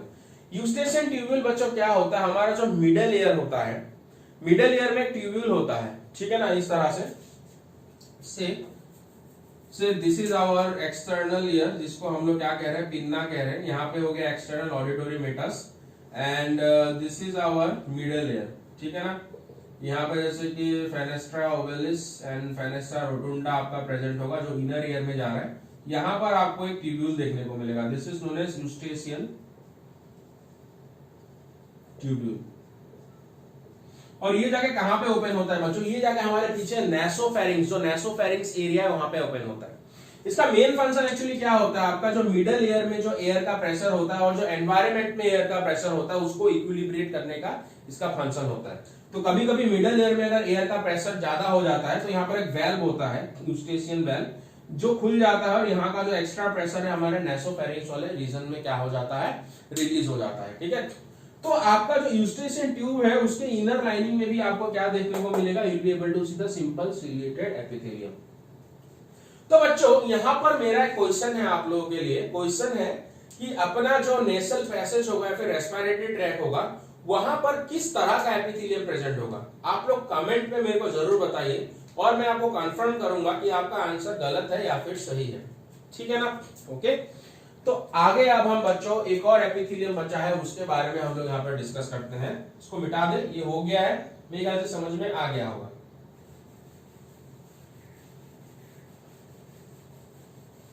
तो अगला देखते हैं हम लोग क्या है यहां पर।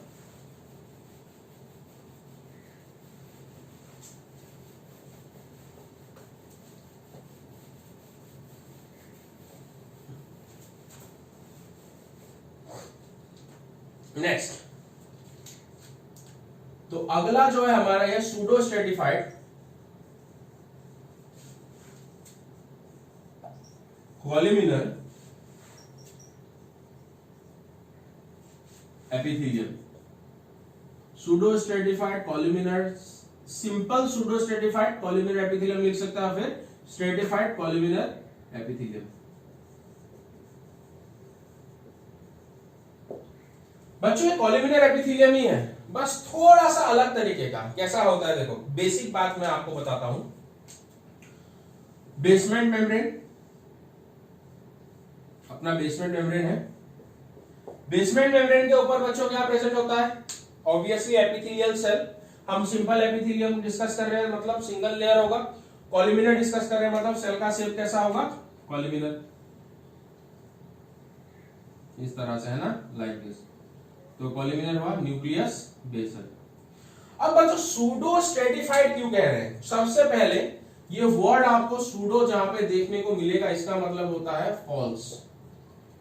ओके, स्ट्रेटिफाइड मतलब स्ट्रेटा मतलब कि लेयर, स्ट्रेटा, स्ट्रेटिफाइड वर्ड आया है स्ट्रेटा से, ठीक है। डिफरेंट स्ट्रेटा कहते हैं ना, जिसका मतलब होता है लेयर्स, अलग अलग लेयर्स, ठीक है ना। तो स्ट्रेटिफाइड आप लोग कह सकते हो मतलब कि कहीं ना कहीं ये किसको आपका डिनोट कर रहे हैं, लेयर्स को। False layers, false layers of columnar epithelium. Simple मतलब कि जो कॉलमिनर एपिथेलियम है, जो सिंपल कॉलमिनर एपिथेलियम है बच्चों, वो तो सिंगल लेयर का होने वाला है। लेकिन हमको यहाँ पर गलत अनुभूति हो रही है, फिर गलत आभास हो रहा है कि ये जो सेल्स हैं ये मल्टीपल लेयर में प्रेजेंट है। ऐसा हमको क्यों नजर आता है, देखो कुछ सेल्स होते हैं बच्चों यहाँ पर जिनका हाइट आपका कम रह जाता है, ठीक है ना। फिर से ये आपका क्या करेगा, बगल वाला लंबा ग्रो करने लगेगा। फिर कुछ होता है उनका हाइट कम होने लगता है, फिर बगल वाला आपका क्या करेगा, लंबा ग्रो कर जाएगा आपका यहाँ पर, ठीक है ना। अब बच्चों बेसमेंट मेम्ब्रेन कैसा, इस तरह का एक शीट की तरह है बेसमेंट में, जिसके ऊपर क्या करे, लंबे लंबे कॉलमिनर सेल्स आपके क्या कर रहे हैं, ग्रो कर रहे हैं, है कि नहीं। तो मान लो ये जो कॉलमिनर सेल है जो बेसमेंट मेम्ब्रेन के ऊपर ग्रो कर रहा है, इसका हाइट थोड़ा सा कम है, इसका हाइट कम है आपका बेसमेंट मेम्ब्रेन के ऊपर। ये बेसमेंट मेम्ब्रेन है, इसका हाइट क्या है, कम है, ठीक है। लेकिन इसी बेसमेंट मेम्ब्रेन के ऊपर पीछे की तरफ जो सेल होगा, ये बेसमेंट मेम्ब्रेन पीछे की तरफ जो सेल होगा वो तो लंबा होगा नॉर्मल साइज का, तो इसके पीछे जो सेल होगा बच्चों इस तरह का, मतलब ये आगे वाला सेल है जो हाइट छोटा है, ये पीछे वाला सेल है आपका, ठीक है ना, लाइक दिस, इस तरीके से, ठीक है, नजर आ रहा है इस तरीके से। तो आगे वाला सेल है हाइट कम रह गया, पीछे वाले सेल का हाइट ज्यादा है आपका। तो यहां पर हमको अगर हम दूर से देखेंगे तो हमको कैसा लगेगा, दो लेयर सेल है कि नहीं। तो पीछे वाला जो सेल है ये दूसरे कलर से ड्रॉ कर देता हूं मैं, तो पीछे वाले सेल का हाइट लंबा है, तो जब हम इसको दूर से देखेंगे या फिर हम जब इसको माइक्रोस्कोप के अंदर देखेंगे बच्चों, ऐसा लगेगा कि इसने स्ट्रेटा बनाया है, लेयर बनाया है, मतलब एक के ऊपर एक लेयर है सेल का, लेकिन ऐसा है नहीं आपका, वो क्या है, सिंगल लेयर ही है, इसीलिए नाम आ गया सूडो स्ट्रेटिफाइड कॉलमनार एपिथेलियम। बड़ा ही सिंपल, ठीक है ना। तो ये आपको मेनली कहां मिलेगा, मेल रिप्रोडक्टिव सिस्टम में मिलेगा। लोकेशन की बात करें, location you will be getting in the male reproductive system, that is the urethra.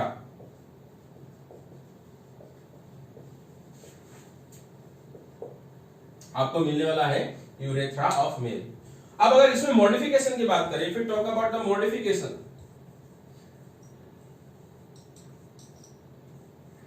Modification की बात करें मतलब कि इनके सरफेस पे आपको क्या नजर आएगा, you will be able to see the cilia. Okay, तो आपका ये क्या बन जाएगा फिर मॉडिफिकेशन आने के बाद, pseudo stratified ciliated columnar epithelium.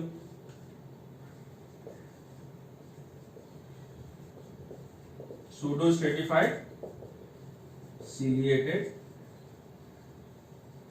Columnar epithelium, ठीक है। अब ये जो pseudo stratified ciliated columnar epithelium बच्चों, ये कहां पर प्रेजेंट होने वाला है, तो एक्चुअली मैंने आप लोगों को ये बताया था कमेंट में बताने के लिए, मैं खुद बता देता हूं अभी आपको। चलो, तो ये आपको प्रेजेंट मिलेगा in the bronchi, location, location आप लोग यहां पर ट्रैकिया लिख सकते हो, ठीक है ना, या फिर ब्रोंकाई लिख सकते हो, तो will be trachea and bronchi. क्यों यहां पर प्रेजेंट होता है बच्चों, देखो यहां पर जो है थोड़ा बहुत म्यूकस का भी सेक्रेट होता है, ठीक है ना। तो अब जो हम एयर इनहेल करते हैं बच्चों, उसमें बहुत सारी इंप्योरिटीज होती हैं, डस्ट पार्टिकल वगैरह होता है, तो वो क्या होता है आपका सारे का सारा जो डस्ट पार्टिकल वगैरह है वो इस म्यूकस के साथ चिपक जाता है, और ये जब सीलिया बीट करता है तो ये बाहर की तरफ आपका क्या होता है, उसको एक्सपेल कराता है, तो इसीलिए वो इन एरियाज में प्रेजेंट होता है। तो बच्चों इसके साथ ही जो सिंपल एपिथेलियम है, सिंपल एपिथेलियम का हमने डिस्कस कर लिया, जितने भी अलग अलग टाइप थे हमने डिस्कस किया। स्क्वामस एपिथेलियम हमने डिस्कस किया, columnar epithelium, cuboidal epithelium, okay, brush bordered cuboidal epithelium, ciliated cuboidal epithelium, okay, then ciliated columnar epithelium, brush bordered columnar epithelium and pseudo stratified columnar epithelium हमने यहां पर आज discuss किया। और 5 minute बच्चों एक और इंपॉर्टेंट बात मैं बोलने वाला हूं, तो इसको हम मिटा देते हैं, ठीक है। हम एपिथेलियल टिश्यू के बारे में बात करेंगे, सिंपल एपिथेलियम। तो एक तो आपका सिंपल एपिथेलियम के बारे में हमको अभी बहुत ज्यादा डिटेल मिल चुका है ऑलरेडी, ठीक है, तो हमारे बहुत सारे क्वेश्चन यहाँ पर सॉल्व होने वाले हैं। तो सिंपल एपिथेलियम जो मेनली होता है, एक होता है कवरिंग का काम करता है, कवरिंग एपिथेलियम। कवरिंग एपिथेलियम जो हमने अभी पढ़ा, अलग अलग तरह के जो भी आपके सेल्स होते हैं कहां कहां कवर कर रहे हैं, फंक्शन क्या क्या है। दूसरा जो होता है बच्चों ग्लैंडुलर एपिथेलियम।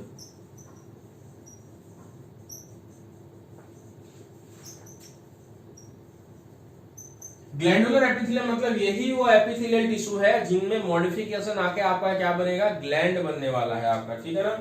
तो glandular epithelium are nothing but modified epithelial tissue, they are nothing but modified epithelial tissue, ठीक है ना। कैसे मॉडिफिकेशन आने वाला है बच्चों, मान लो ये अपना एक क्या है, स्मॉल इंटेस्टाइन है, ठीक है, ये स्मॉल इंटेस्टाइन का वॉल है, this is the wall of the small intestine. Small intestine के अंदर के वॉल में आपको क्या मिलने वाला है, obviously you will be getting the epithelial tissue, मतलब कि ये बेसमेंट मेम्ब्रेन मिलने वाला है। और थोड़ी देर मैंने पहले आपको बताया था यहाँ पर किस तरह का एपिथेलियल टिश्यू मिलने वाला है, कॉलमनार सीलिएटेड या फिर ब्रश बॉर्डर्ड कॉलमनार एपिथेलियम आपको मिलने वाला है। तो बेसमेंट मेम्ब्रेन और यहाँ पर हम लोग अपने कॉलमनार सेल्स को ड्रॉ कर देते हैं, ठीक है ना। थोड़ा रफली ड्रॉ कर रहा हूं मैं बच्चों, ठीक है ना, कंफ्यूज मत हो जाना फिर शेप को लेके, कॉलमनार ही है, लाइक दिस, ठीक है ना। तो इनमें आपको क्या देखने को मिलेगा, इनमें आपको माइक्रोविलाई इस तरह से देखने को मिलेगा, लाइक दिस। तो ये हो गए ब्रश बॉर्डर्ड कॉलमनार एपिथेलियम। और ये यहाँ पर क्या कर रहे हैं, जो रेस्पिरेटरी जो एब्जॉर्बेटिव सरफेस एरिया है उसको ये लोग यहाँ पर इंक्रीज कर रहे हैं। हमारा मतलब है इससे नहीं है, हमारा मतलब है ग्लैंडुलर एपिथेलियम। तो मैं कह रहा हूँ यहाँ पर ग्लैंडुलर एपिथेलियम मतलब modification of the epithelial tissue. यही एपिथेलियल टिश्यू है, इनमें अभी मॉडिफिकेशन आने वाला है। तो कुछ एपिथेलियल टिश्यू बच्चों क्या होते हैं, जो इंटेस्टाइन का वॉल होता है, इंटेस्टाइन के वॉल में जाके इन्वेजिनेट कर जाते हैं अंदर की तरफ। They invaginate inside the intestinal wall, और वहां पर आपका ये किसका बेसमेंट मेम्ब्रेन आपको मिलेगा, और वहां पर ये ग्लैंड का फॉर्मेशन करेंगे। मॉडिफिकेशन हो गया, और यहीं पर ये एंजाइम सेक्रेट करेंगे, मतलब इंटेस्टाइनल जूस, जिससे कि इंटेस्टाइन में जो भी फूड है उनका क्या होने लगेगा, एब्जॉर्प्शन होने लगेगा। इसी तरह से स्टमक के वॉल में भी जो एपिथेलियल टिश्यू है इन्वेजिनेट कर जाएगा, वहां पर गैस्ट्रिक ग्लैंड्स का फॉर्मेशन करेंगे, जो आपका अलग अलग एंजाइम सेक्रेट करेंगे। तो कौन से पार्ट में कौन सा ग्लैंड कौन सा एंजाइम सेक्रेट कर रहा है, ये हम लोग आगे के चैप्टर्स में पढ़ेंगे। अभी जानना ये जरूरी है आप लोगों के लिए कि ये जो एपिथेलियल टिश्यू है उन्हीं के ही सेल्स में मॉडिफिकेशन हो रहा है, और वो किसका फॉर्मेशन कर रहे हैं, they are forming of glands. ठीक है ना। अब ये जो ग्लैंड्स होते हैं बच्चों, ये दो तरह के होते हैं हमारे बॉडी में। ग्लैंड्स अगर हम इन क्लासिफाई करें based on number of cells, ठीक है ना, तो आपको ये दो तरह के मिलने वाले हैं। पहला मिलेगा यूनिसेलुलर ग्लैंड,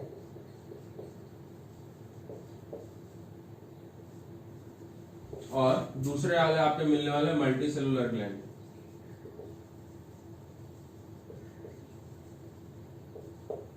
ठीक है ना।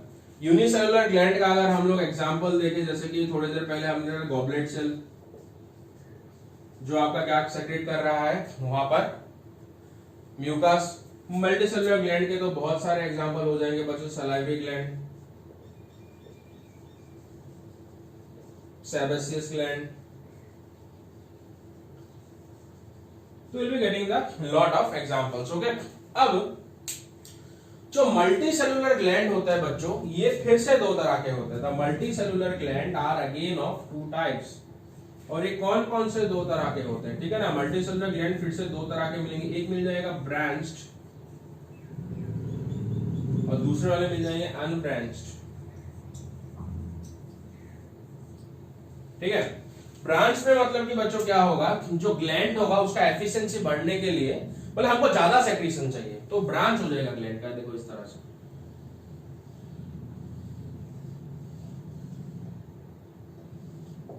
ठीक है। और यहां पर आपको फिर एपिथेलियल सेल्स मिल जाएंगे इस तरह से। तो ये हो गया आपका ब्रांच्ड। यहां पर जो सेल है अपना प्रोडक्ट रिलीज करेंगे, here the cell will release its product, और ये सारा का सारा जिस एरिया में प्रेजेंट होगा वहां पर ये चला जाएगा सेक्रेशन। और कुछ होते हैं आपके अनब्रांच्ड इस तरह से, ओके। यहां से सेक्रेशन बाहर जाएगा और यहां पर आपको सेल्स मिल जाएंगे। तो मल्टी सेलुलर ही है, लेकिन कहीं पर आपको ब्रांचिंग नजर आ रहा है और कहीं पर आपको ब्रांचिंग नजर नहीं आ रहा है। ठीक है ना। अगर हम लोग यहाँ पर जो ब्रांच वगैरह है उनका अगर हम लोग अनब्रांच का अगर आप लोग एग्जांपल देखो यहाँ पर, तो जैसे कि आपका सलाइवरी ग्लैंड हो गया, गैस्ट्रिक ग्लैंड हो गया, ठीक है ना। तो there example will be your salivary gland या फिर गैस्ट्रिक ग्लैंड। ठीक है। तो ये हो गया आपका एग्जांपल अनब्रांच का। अब ब्रांच का एग्जांपल है, मेरे को कमेंट में बताइएगा सही है कि गलत है, मैं आपको वहां पर सही आपको करेक्ट कर दूंगा। ठीक है ना। आंसर बता, जस्ट कमेंट में ब्रांच्ड मल्टीसेलुलर ग्लैंड के एग्जांपल। ओके। थोड़ा बहुत और ग्लैंड के बारे में हम लोग जानते हैं। यहाँ पर ग्लैंड बेसिक चीज जानना है, मॉडिफिकेशन ऑफ एपिथेलियल सेल्स। अब on the mode of secretion, glands on the mode of secretion based upon mode of secretion. तो based upon mode of secretion बच्चों आपको दो तरह के मिल जाएंगे, एक मिलेगा एक्सोक्राइन ग्लैंड और दूसरा आपको मिलने वाला है एंडोक्राइन ग्लैंड।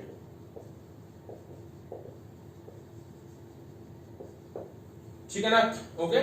तो एक्सोक्राइन ग्लैंड और एंडोक्राइन ग्लैंड के बीच में आपका क्या सेक्रीशन होता है। ठीक है। जो एंडो का मतलब होता है इन, क्राइन का मतलब होता है सेक्रीशन,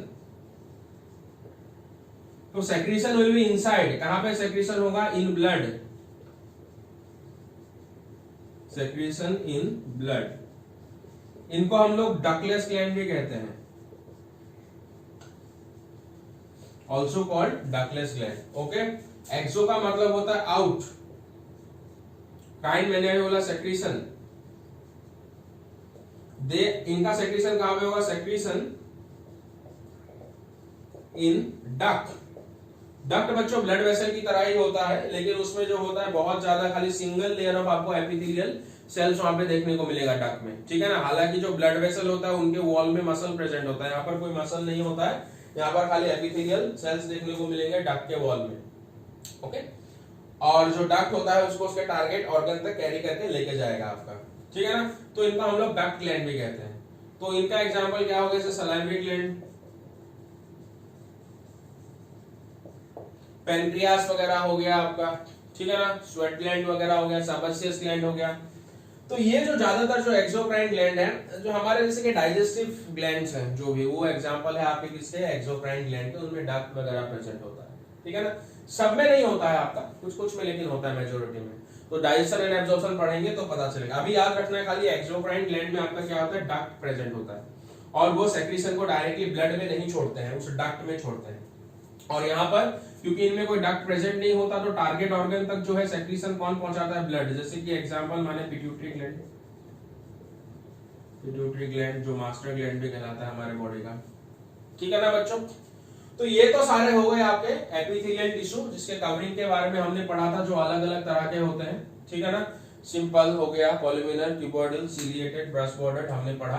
ग्लैंडुलर मैंने बताया आपका किस तरह से जो है एपिथेलियल सेल्स में मॉडिफिकेशन आता है, ग्लैंड बनते हैं। तो बच्चों आज के क्लास में हम लोग इतना ही डिस्कस करते हैं। आप लोग जो लेक्चर को अच्छे से देखिए, और देखने के बाद मुझे कमेंट करके जरूर बताएं कि लेक्चर कैसा लग रहा है आप लोगों को, ठीक है ना। अब हम अगले क्लास में जो है कंपाउंड एपिथेलियम के बारे में डिस्कस करेंगे। Thank you everybody.